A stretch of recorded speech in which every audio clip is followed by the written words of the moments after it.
आज से तकरीबन 14 साल पहले यही जमीन को, इसी शहर को इंतखाब किया गया था और यहीं से जो चिंगारी थी वो शोला बनते हुए गाजियाबाद से लेकर गाजीपुर तक, मऊ से लेकर मुरादाबाद तक, सहारनपुर से लेकर आपके सिद्धार्थनगर तक कोई ऐसा जिला नहीं था उत्तर प्रदेश का जहां तक हम लोगों ने पैगाम नहीं। कुछ बातें मैं आपके बीच में रखूंगा। हाफिज इमरान साहब जो नाज़िम इजलास हैं, आपने जो एजेंडा दिया है कि आने वाले इत्तवार को सैयद राशिद उमर मदनी साहब जो उलमा की एक मीटिंग है, किताब करेंगे, उसके मशवरा करेंगे और होना भी चाहिए। देखिए, जब तक जिस कौम का धर्मगुरु या उलमा, चाहे किसी भी कौम का, अगर वो मिशन में दुआओं के साथ साथ उनका कोई अमल नहीं रहेगा, दुआ तो एक अलग चीज है लेकिन अमल होना जरूरी है, उसमें उनका रोल क्या है, तब तक वो मोमेंट कामयाब नहीं होता। जंगे आजादी की तारीख देख ले, ये अलग बात है कि 100-150 साल से मैदान हमने छोड़ा है तो मैदान पर कोई और काबिज है, वरना अंग्रेज जब यहाँ पर बहुत मजबूती के साथ जकड़ लिया था इस मुल्क को, इन्हीं मदरसों से अगर फतवा जिहाद का लक़ब न मिला होता, उलमा इकराम ने अपने सरों की कुर्बानियां अंग्रेजों के सामने पेश न किया होता, तो मैं दावे के साथ कहता हूं कि सारी कुर्बानियों की एक तरफ मामला था, लेकिन अंबिया के वारिसों का कुर्बानी एक तरफ था, क्योंकि वो जज्बा था। मुल्क आजाद हुआ, आजादी के बाद थोड़ी सी मायूसी मिली बंटवारे से, उसमें न हम जिम्मेदार हैं न हमारे अकाबिर जिम्मेदार। और फिर इसके बाद बाकायदे हमें एहसास दिला दिया गया कि अब इस मुल्क में क़यादत के नाम पर मुस्लिम समाज अब किसी अपनों के बीच से न पैदा करके, चाहे वो पंडित जवाहरलाल नेहरू को कायद मान ले, इंदिरा गांधी को मान ले, राजीव गांधी को मान ले, वीपी सिंह को मान ले, देवगौड़ा को मान ले, मुलायम सिंह को मान ले, मायावती को मान ले, यहाँ तक कि थोड़ी सी बिरादरी ओम प्रकाश, उनके भी पीछे लोग चलने के लिए तैयार हैं, जो कि कहीं कहीं पाए जाते हैं। ये तशव्वुर दिया गया, ये जहन दिया गया, और ये जहन देने वाले कोई इंग्लैंड अफ्रीका से नहीं आए, हमारे ही मुल्क के चंद लोग। हम किसी पे इल्जाम नहीं लगाते, शायद अल्लाह उस वक्त उनके जहन पे वही बात उतार दिया, तो उन पे तनकीद या उनसे बात करने से कोई फायदा नहीं है। तो आपने जो प्रोग्राम लिया है, मैं चाहूँगा कि उस प्रोग्राम को पूरी ज़िंदगी के साथ और उलमा इकराम के साथ साथ सामईन की हैसियत से जो पार्टी के जिम्मेदार हैं, ये जितने साथी बैठे हैं, अगर ये तय कर ले कि हमें 5-5 उलमा इल्म को या 10 या 5 या 7 जो आपसे ताल्लुकात में हैं, उन्हें एक जगह करके और उस पर गुफ्तगू करें, बात करें, क्योंकि जो उलमा का प्रोग्राम होता है वो सीखने सिखाने का, सुनने सुनाने का, बात करने का प्रोग्राम है कि जिस रास्ते पर हम हैं, जिस रास्ते पर हमें अल्लाह ने मज़हब इस्लाम में पैदा किया और जो आखिरुज़्ज़मा आखिरी नबी कि हमें उम्मती बनाया मोहम्मद अरबी सल्लल्लाहु अलैहि वसल्लम को, क्या 63 साल जिंदगी और कुरान हमारे लिए ज़ाब्ते हयात और नमूने बेहतरीन अल्लाह के नबी की जिंदगी, उस पर तमाम रोशनी डाली जाएगी और इंशाअल्लाह यकीन है कि सच्चाई थोड़ा सा परेशान सख्त हो सकता है मगर हार नहीं सकता। अजीज़ान गिरामी, दूसरा एजेंडा है 4 महीने का इलेक्शन समाप्त है। उसी दिन में डेट और तारीख का ऐलान हुआ। ठीक है, कोई बात नहीं, कोशिश हमारी जारी है। नहीं कोई उम्मीदवार मिलेगा चेयरमैन का तो सभासद जो मिलेगी लड़ा जाएगा। और मैं बड़े ही मोहब्बत से बता दूं कि तहरीके मोमेंट 2 साल, 4 साल, 10 साल में कामयाबी की मंजिल तक नहीं पहुंचती। इसके लिए नस्लें दर नस्लें कुर्बानी देने पड़ती। आप जिसकी कामयाबी की जश्न देख रहे हैं, भारतीय जनता पार्टी, ये महामहिम मोदी या योगी जी ने इसको पूरी तरह से कामयाब नहीं किया, ये तो कामयाबी के हिस्सा, लेकिन जद्दोजहद संघर्ष जो जिहाद का हिस्सा था। आप 1924 से यह काम शुरू हुआ, जनसंघ दीपक निशान था। सब जानते थे कि हम चुनाव निशान दीपक पर उनके फॉलोवर जो थे वोट देते थे और ये जान के देते थे कि हम हार रहे हैं। लेकिन उन्हें यकीन था कि जब हम इसे मुत्तहिद करते रहेंगे, अपने वोट को एक जगह इकट्ठा करते रहेंगे, तो आने वाला दिन कल हमारा होगा। लेकिन इसके लिए संयम और सब्र का सबसे बड़ा मुजाहरा किया। ये सच्चाई है कि 100 साल तक भारतीय जनता पार्टी और आरएसएस के लोगों ने छीटा कसी, गालियां, तमाम चीजें सुनी, तमाम चीजें सुना और बड़ी परेशानियों का सबब उठाया। लेकिन वो बदस्तूर चलते रहे। कभी एक लोकसभा का सीट, कभी एक विधानसभा की सीटें जीतते रहे, लेकिन मायूस नहीं। कभी कभी पूरी सरकारें चली गई, सब खत्म हो गया। लेकिन उन्हें यकीन था कि जिस दिन हम अपने समाज को समझाने में और सच्चाई बताने में, सच्चाई क्या था उनका सिर्फ एक मनगढ़ंत कहानियां थी, जो कल तक अंग्रेजों के माफीनामे पर अपनी जिंदगी बिताने वाले को वीर बना दिया उन्होंने। और मैं दावे के साथ कहता हूं कि आप सच बोलोगे और हार जाओगे। और वो ऐसे लोग हैं कि वो झूठ बोल के भी लाजवाब कर देते हैं। इतने मजबूती के साथ झूठ बोलते हैं मोदी जी और कंपनी कि वो बड़ी पूरी तरह से वो लाजवाब कर देते हैं। सम्मानित साथियों, आज उनकी कामयाबी सामने है। पीस पार्टी 10 फरवरी 2008 को जिंदगी में आई और मऊ की सरजमीन पहली सरजमीन थी जहां से हम लोगों ने आगाज किया। हमारे यहाँ एक बहुत बड़ा अलमिया है, जब हम किसी काम को, किसी तंजीम को, चाहे सियासी हो या गैर सियासी, जब उसकी इब्तदा करते हैं, पहली बार मीटिंग रखते हैं, तो उस वक्त तादाद बहुत बड़ी हो जाती है। जज्बा कि नहीं ये काम होना चाहिए। आप कोई समाजी मीटिंग बुलाइए, देखिए बहुत सारे लोग आएंगे और 5 महीने के बाद काम करने के बाद जब दोबारा बुलाएंगे तो अगर 500 आएंगे तो दोबारे वाले में आपको जब दोबारा बुलाएंगे तो उसमें 250 बचे, यानी मुसलसल कम होते रहे। तीसरी बार जब हम मीटिंग करेंगे तो 150 बचे, चौथी बार करेंगे तो 50, फिर वही 5-10 लोग बचते हैं। और जो हमारे सामने यहाँ पर इस मुल्क में वतने अजीज हमारे भाई, वो जब कोई काम करते हैं तो पहली मीटिंग में उनके 25 लोग रहते हैं, फिर दूसरी मीटिंग में वो 50 हो जाते हैं, तीसरी मीटिंग में वो 250, यानी वो शुरू करते हैं थोड़े से और बढ़ते जाते हैं। और हम शुरू करते हैं बड़ा करके और आहिस्ता आहिस्ता घटते जाते हैं। उसका रीजन ये है कि हमारी उम्मीदें, हम उम्मीद बहुत ज्यादा लेके आते हैं आपके साथ। और याद रखना, जितनी बड़ी उम्मीद होगी उतनी बड़ी तकलीफ होगी। नफ्स को मारने के लिए इसीलिए इस्लाम में हुक्म है, जितनी ख्वाहिश आपकी बड़ी होगी। 2012 में जब आप लोगों ने सरों की गिनतियां गिनाना शुरू की तो ऐसा लग रहा था कि जैसे उत्तर प्रदेश की सरकार और बिगर पीस पार्टी के गठबंधन से नहीं बनेगी। मीडिया एलआईओ चीख चीख के पुकार रही थी कि 40 से 50 सीटें डॉक्टर अयूब और उनके दीवानों के हिस्से में मिल रहा है। लेकिन हम लोग जानते थे कि विधानसभा का इलेक्शन है, बड़ा इलेक्शन है, ये चेयरमैनी और सभासद का नहीं है। अगर अल्लाह सिर्फ खाता खोल दे पहली बार 2012 में तो इंशाअल्लाह हम कामयाब होंगे।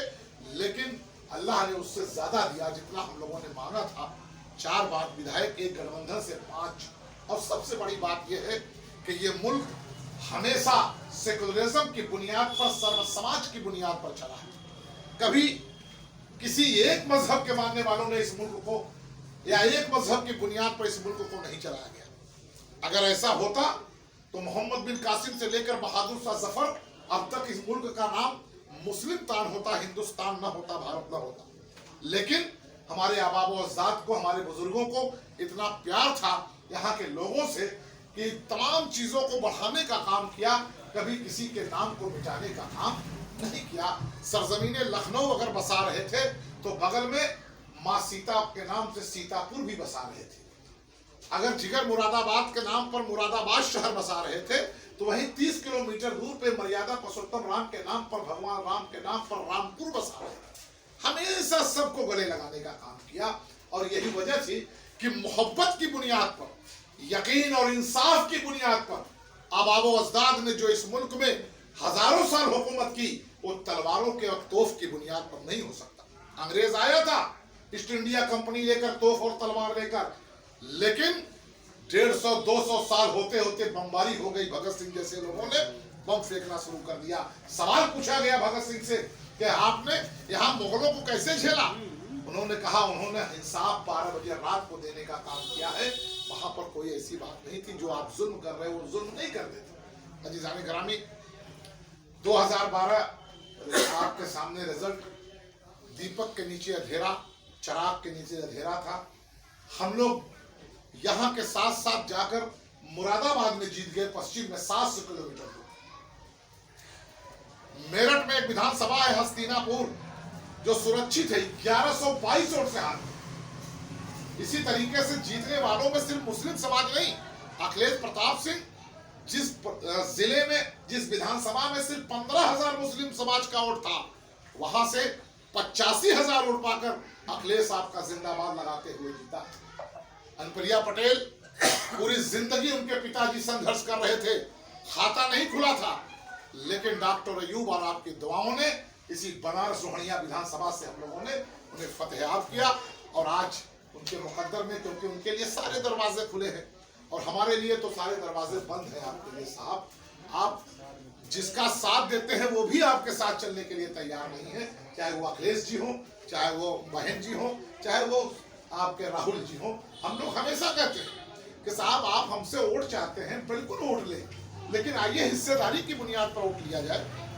अगर एक झंडा आपका लगे तो दूसरा लाके हमारे समाज को लगे कि आप हिस्सेदार हो। और हिस्सेदार बनने के लिए याद रखना, आप किसी को वोट दे दोगे 5 साल तक वापस नहीं ले सकते, लेकिन अपना विधायक, अपना सभासद, अपना एमपी जिताकर अगर किसी को दे दोगे तो जब चाहोगे वापस ले सकते हो, क्योंकि वो आपका हिस्सेदार। वरना मुस्लिम समाज में तो बड़े बड़े दानिश्वर लीडर पैदा हुए साहब, आजम खान जैसे लोग, जिसके तकरीरों से पूरी मिल्लत झूमकर अखिलेश यादव और रफीकुल मुल्क के नाम पर उनके स्वर्गीय पिता मुलायम सिंह यादव को खैराजी अकीदत के साथ साथ वोट पेश करती थी। लेकिन आज कहाँ है भाई आजम? पता ये चला कि आजम साहब का अगर फैसला शुरू में सही हुआ होता तो आज ये परेशानी ना। क्या गलती कर दिया आजम साहब? कौन सा गुनाह कर दिया? सिर्फ ये गलती किया कि अखिलेश और मुलायम सिंह के मशवरे के खिलाफ एक तालीम का इदारा उन्होंने डाला जिसका नाम रखा हजरत मौलाना शौकत अली। अगर उसी इदारे का नाम डॉक्टर राममनोहर लोहिया रख दिए होते तो आज ये परेशानी ना। आज ये जो बकरी चोरी, मछली चोरी, फला चोरा गया, यहाँ तक कि वोट देने का भी अधिकार छीन लिया गया। तमाम जेल के सलाखों में दिया, यानी मोहतरमा उनकी बेटा कहाँ है वो?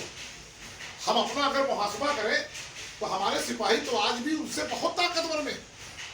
हमने खोया क्या है? उन्होंने तो सब कुछ खो दिया। जो साथी बसपा के लिए काम कर रहे हैं उनसे पूछो कि यही नसीमुद्दीन सिद्दीकी मिनी मुख्यमंत्री माने जाते थे और उन्हीं को देखकर मेरा समाज उन्हें वोट दिया करता था। लेकिन 2, 4, 10 लाख के हिसाब में अगर थोड़ी सी गड़बड़ी हो गई तो आपने देखा होगा कि बड़ी तादाद में उन्हें तबाह किया गया। और आज नामो निशान लेने वाला कोई नहीं है। गुलाम नबी आजाद, खुदा की कसम, नबी की गुलामी तो बाद में पेश किया करता था वो दीवाना। इंदिरा गांधी, राजीव गांधी और सोनिया की गुलामी पहले पेश किया करता था। लेकिन कहाँ है? मार के भगा दिया गया बेचारा, जाके कश्मीर में बैठकर अपने मुकद्दर पे रो रहा। क्यों? क्योंकि उन्होंने सब कुछ तो पढ़े, किताबें पढ़ी, ग्रंथें पढ़ी, बाइबिल पढ़ा, रामायण पढ़ा, कुरान पढ़ा, सारी ग्रंथों को, सारी किताबों का मुताला किया, लेकिन खुदा की कसम हिकमत की किताब अल्लाह के कुरान का मुताला तर्जुमे के साथ नहीं किया। अल्लाह के नबी की 63 साल जिंदगी को उन्होंने मुताला नहीं किया कि दुनिया के किसी भी मैदान में आप हो, आपको अगर रास्ता नहीं मिल रहा है तो कहीं से आपको पूछने की जरूरत नहीं है। आप अपने नबी के 63 साल जिंदगी से पूछ लो, इंशाअल्लाह रास्ता तो छोड़िए, 4 लाइन आपको मिल जाएगा। पहले ईमान तो हमारा हो।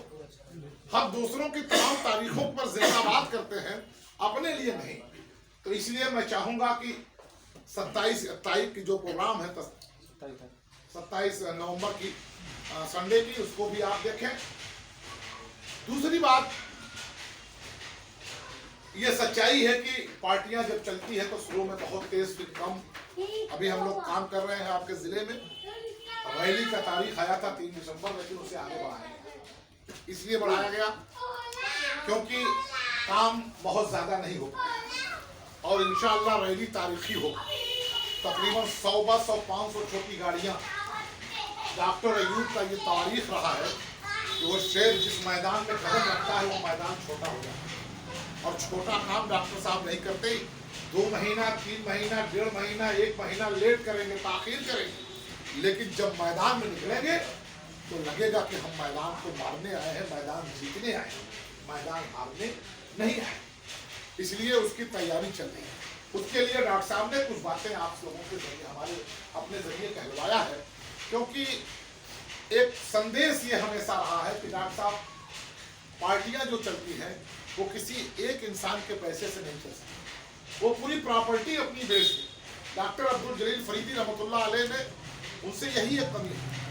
1988 का दौर था, 68 का दौर था, हम लोग छोटे छोटे थे, 13 विधायक जीते थे वो मुस्लिम मजलिस के नाम पर, और अपना हॉस्पिटल था लखनऊ में उन्होंने बेच दिया और पूरे फंड को लगा दिया। अगर वो कौम से, समाज से कलेक्शन करके अगर वो जमात चलाई गई होती तो इंशाअल्लाह कहीं न कहीं उनके दीवाने जरूर नजर आते। लेकिन एक इंसान जब चलाता है तो उसका दर्द वही समझता। आप अगर कोई भी चीज अभी फ्री मिल जाए तो उसकी कदर नहीं हो, और हम अगर 10 रुपया, 5 रुपया का एक मिट्टी का बर्तन भी खरीदने जाते हैं तो 5 बार खन खन बुलाते हैं, कहीं सुराग तो नहीं, जबकि मुझे मालूम है कि इसकी जिंदगी 2 दिन, 4 दिन, 10 दिन, 20 दिन टूट जाएगा, खत्म हो जाएगा। इसलिए मेरे अजीज, पार्टी ने यह तय किया कि जो हो सके, हम ये नहीं है कि कोई जबरदस्ती, हम लोग लोगों के दहलीज पर चले, दरवाजे पर चले, और अगर ये काम हम शुरू से किए होते तो आज ये प्रॉब्लम ना आती। लेकिन शुरू से ये हुआ कि हमारी कौम तो सारे काम चंदे से ही कर रही, मस्जिद का चंदा, मदरसे का चंदा, जमात का चंदा, जलसे का चंदा, तमाम मुशायरा, ज्यादा शौक बढ़ेगा तो मुशायरा, वाह रात में बगल के पड़ोसी के घर में खाना नहीं है, उसके दरवाजे पे जाके नहीं पूछ रहे हैं, और 1,25,000, 30,000 की शायरा और शेर आते हैं, पूरी रात खाली वाह वाह वाह वाह, और सुबह पूछो क्या मिला, कहीं कुछ पता नहीं। वाह, अरे ये नवाबों का शौक था साहब, ये जो शौक था उस दौर का था जब हमारे आबाबो अजदाद महफिलें सजाया करते थे, अरबों खरबों बांट दिया करते थे। अब तो खुद हमारे हाथ में कशकोल आ गया है, तो कम से कम हम शौक तो बदले साहब। और कल की शायरी जो थी वो आपको ताकत देने के लिए थी, और आज की जो शायरी है वो पूरी तरह परशीहा है, पूरी तरह हमारी बहन की इज्जत लुटेगी एक बार, और शायर 5 बार लुटवाएगा, बार बार पढ़ पढ़ के, ऐसे हुआ, ऐसे हुआ, यानी मंजर कशी भी हो रही है और उसी का पैसा भी हम दे रहे हैं, उसी के हम।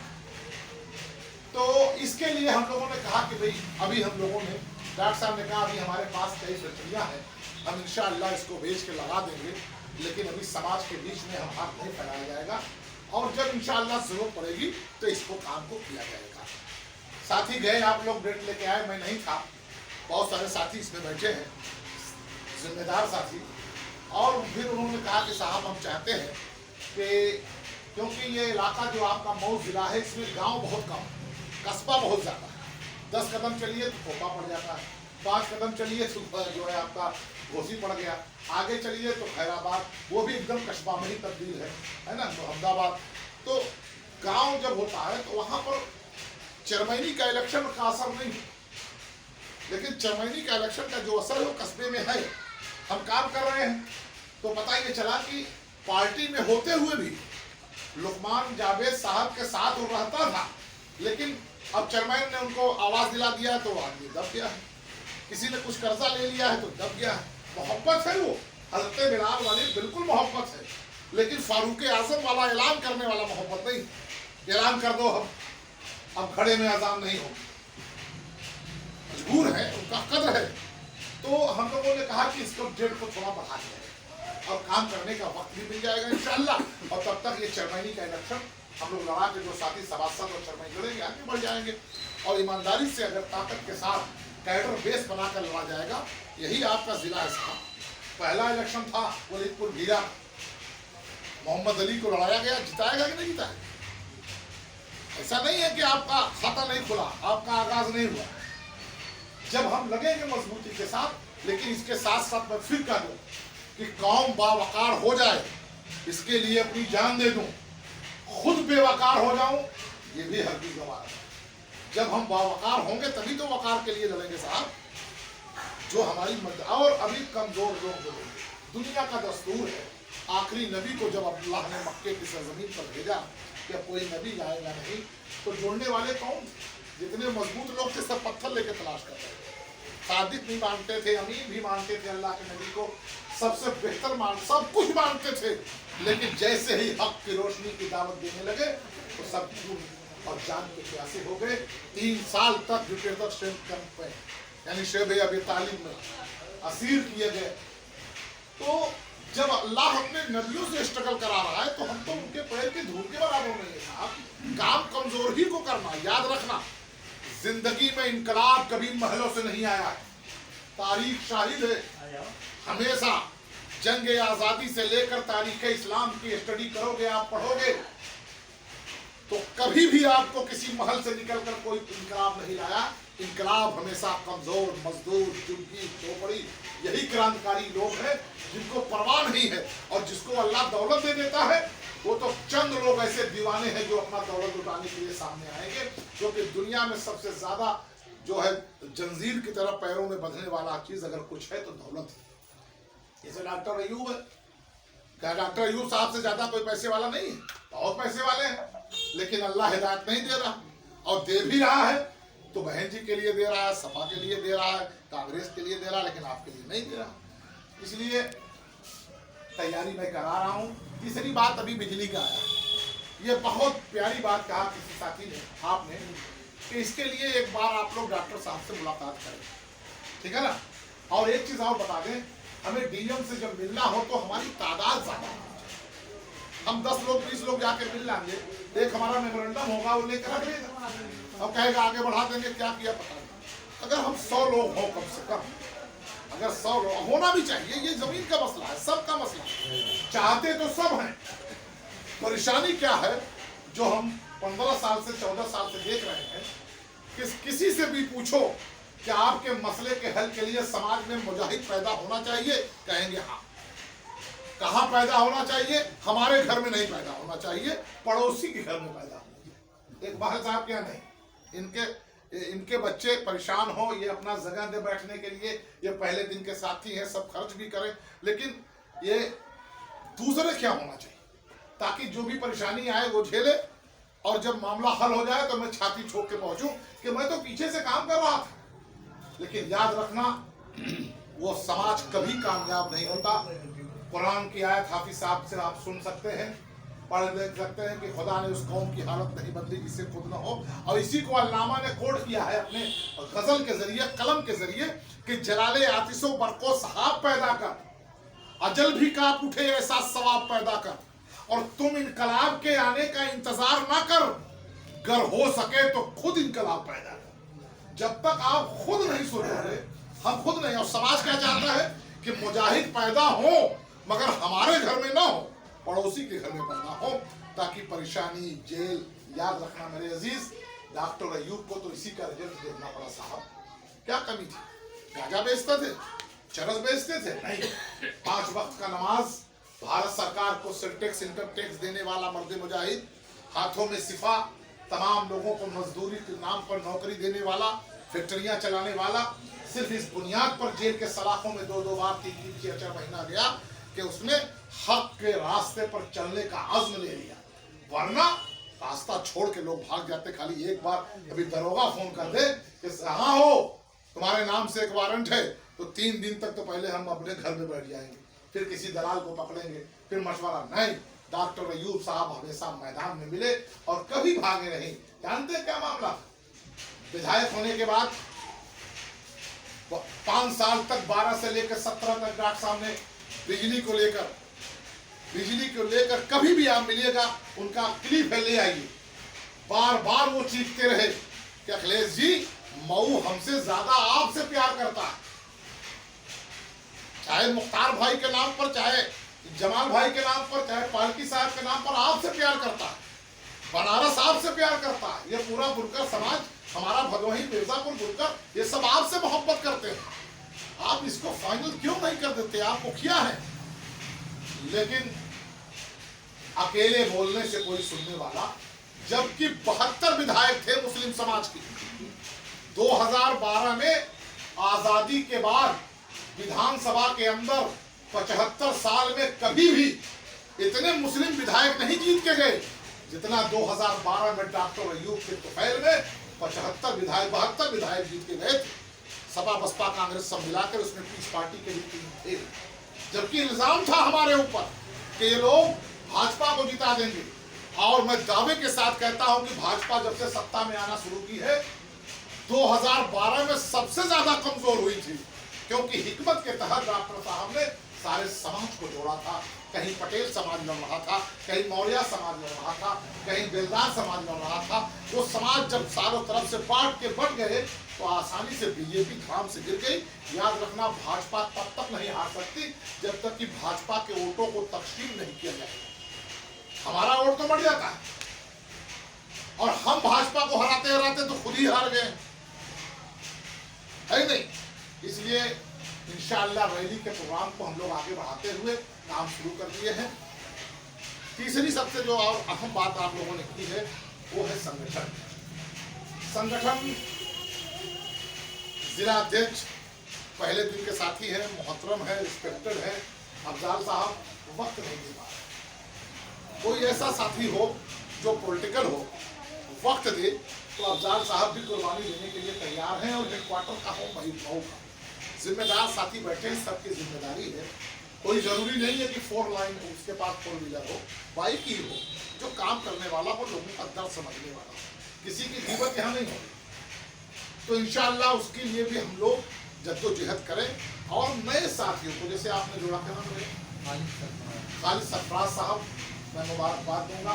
और आपको सदफ बनाई कहा है खालिद सरफराज साहब, ऐसे ही अगर हम लोग जिम्मेदारी ले लें कि एक एक 2 साथियों को और बताएं, आप अपनी पार्टी के काम को बताएं। उलमाए किराम की जिम्मेदारी है कि वो मस्जिदों में, मदरसों में बैठकर, घरों में बैठकर वो इस्लाम के नजरिए से सियासत को बताएंगे इंशाअल्लाह। लेकिन डॉक्टर अयूब साहब की शख्सियत और डॉक्टर साहब का काम 2012 के बाद 17 में चंद वोटों से डॉक्टर साहब को इलेक्शन हरा दिया गया, वहां से वो हार गए बेचारे।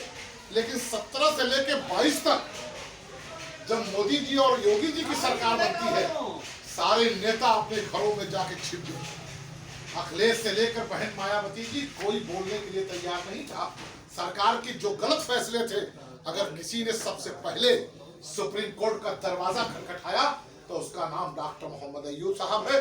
चाहे जानते हैं जब सीए एनआरसी एमपीआर का मामला आया, सारे लोगों के चेहरे के हवाइयां उड़ गई। यही मऊ है, दीवानों ने निकल के जब अपना प्रदर्शन किया, नेता नहीं थे, मुजाहिदों ने निकला, तो बड़ी तादाद में लोगों को जेल के सलाखों में डाला गया। ठोकने के नाम पर योगी के आदेश पर तकरीबन 103 मुस्लिम नौजवानों को शहीद कर दिया गया। सारे फिरोजाबाद, बनारस, इलाहाबाद, ये जितने जिले थे, सारे जिले को सर्वे कराने वाला कोई और नहीं, डॉक्टर अयूब साहब। और हर जिले के जिला अधिकारी के खिलाफ जो पिटीशन दाखिल किया हाईकोर्ट में, वो भी डॉक्टर अयूब साहब। कागज दिखाने के नाम पर किसी पॉलिटिकल पार्टी की हिम्मत नहीं थी साहब। ये समाजवादी के लोग क्या बोलेंगे, हम मजबूती से अपनी बात नहीं रख पाते। जंतर मंतर खाली था, किसी की हिम्मत नहीं थी कि बस के जरिए, ट्रेन के जरिए कोई जाकर 10 लोग वहां बैठ जाए, क्योंकि योगी जी का फरमान था कोई दिखाई दे ठोक दो।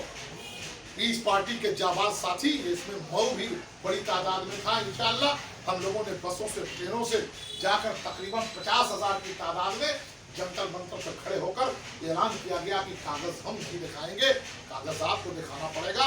ये हिम्मत किसने दिया? आपने दिया। लेकिन याद रखना कि कोई काम वक्त पे होता है और फौरन नहीं होता। ये हुकूमत की जंग है। अक्सरियत के लोग भी यहाँ पर 100 साल तक काम करके तब हाकिम बने।